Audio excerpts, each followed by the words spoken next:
بسم اللہ الرحمن الرحیم. میں آج اس ویڈیو کے ذریعے چیف منسٹر خیبر پختونخوا، آئی جی پی خیبر پختونخوا، چیف سیکرٹری خیبر پختونخوا سے اپنی بات کرنا چاہتا ہوں. چیف منسٹر صاحب، آپ چیف سیکرٹری بھی رہے ہیں اور مجھے امید ہے کہ آپ کوئی 75-80 سال کے اس ایج کے ہوں گے. پشتون روایت کو خوب سمجھتے ہیں اور آپ ایک اچھے خاندان سے تعلق رکھتے ہیں. میں صرف اتنا پوچھتا ہوں کہ جو آپ کے دور میں ہم کسی اور کی بات نہیں کریں گے، ہم آپ سے بات کریں گے. آپ چیف سیکرٹری ہے، چیف منسٹر ہے، آپ کی اتھارٹی ہے، آپ چیف ایگزیکٹو ہیں. آپ کے دور میں مسلسل پختون روایات کی پامالی ہو رہی ہے. میں صرف پوچھنا چاہتا ہوں، کبھی ANP کے دور میں اس طرح ہوا؟ کبھی MMA کے دور میں اس طرح ہوا؟ کبھی ایون جو گزشتہ مسلم لیگ کی دور اس میں کبھی اس طرح ہوا؟ یا PTI کی 2 دفعہ جو ہے نا حکومت رہی، کبھی کسی کی چادر چاندی والی کا تقدس پامال ہوا ہے؟ یہ ہمارے اپنے روایات ہیں، ہمارے اپنے ٹریڈیشن ہیں. ہم ایک روایت کے مطابق بھی چلتے ہیں. قانون کا احترام بھی ہوتا ہے، ایک دوسرے کی سیلف ریسپیکٹ بھی ہوتی ہے.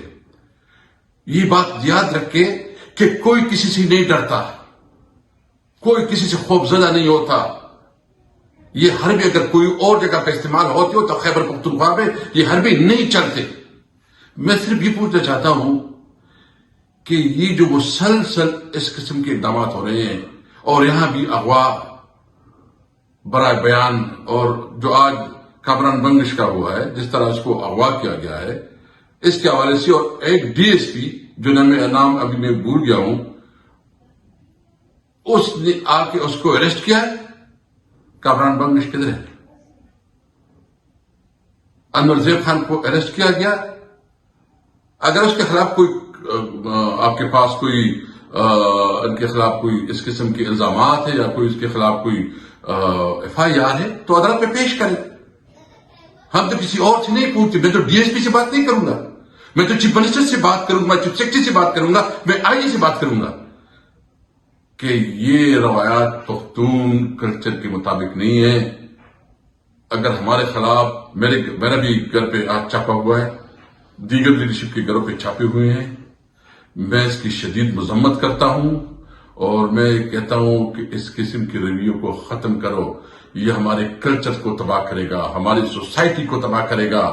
نہ اس سے ڈرنے والے، آپ کو پتا ہے کہ اس کے کیا اثرات ہو سکتے ہیں. اغوا برائے تاوان زوروں پہ ہے، بطخوری زوروں پہ ہے. اس دن جو ایک ہمارا ینگ بچہ جو قتل کیا گیا، یا اس قسم کے اور بھی واقعات ہو رہے ہیں، روزانہ ٹیلی فون کالز آ رہی ہے، اس پہ کتنا آپ لوگوں نے کنٹرول کر دیا کہ آپ سیاسی وکٹمائزیشن کے لیے سب کچھ کر رہے ہیں. نواز شریف کے حوالے سے تو میں کل کروں گا انشاءاللہ تعالیٰ ڈیٹیل میں کہ اس کو کتنا ریلیف مل رہا ہے، کس طریقے سے اس کو لانے کے لیے تمام قانون آئین سب کو جو ہے نا باڑ میں پھینکا جا رہا ہے. اور دوسری طرف عمران خان کی طرف جس طرح اور PTI کی طرف ہو رہا ہے. تو اس سے یہ الیکشن ہے، یہ الیکشن تو نہیں، یہ سلیکشن ہے. اور سلیکشن بھی ایسا نہیں ہے نواز صاحب کو لسٹ دے دو کہ آپ اپوائنٹ کریں کہ کس کو MLA بنانا ہے.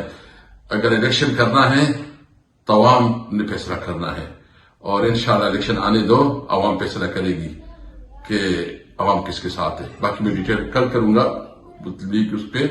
لیکن میں چیف منسٹر سے مطالبہ کرتا ہوں کہ کامران بنگش کو امیڈیٹلی پروڈیوس کروائیں. اگر اس کے خلاف کوئی کیس ہے عدالت میں پیش کروائیں. میں چیف جسٹس سے بھی ریکویسٹ کروں گا، خاص کر چیف جسٹس آف پاکستان سے، کہ آپ نے کہا تھا کہ میں آئین کا محافظ ہوں، کیا یہ آئین کی حفاظت ہو رہی ہے؟ آپ کی ریسپانسبلٹی ہے کہ آپ اپنے شہریوں کو تحفظ دیں. پاکستان زندہ باد.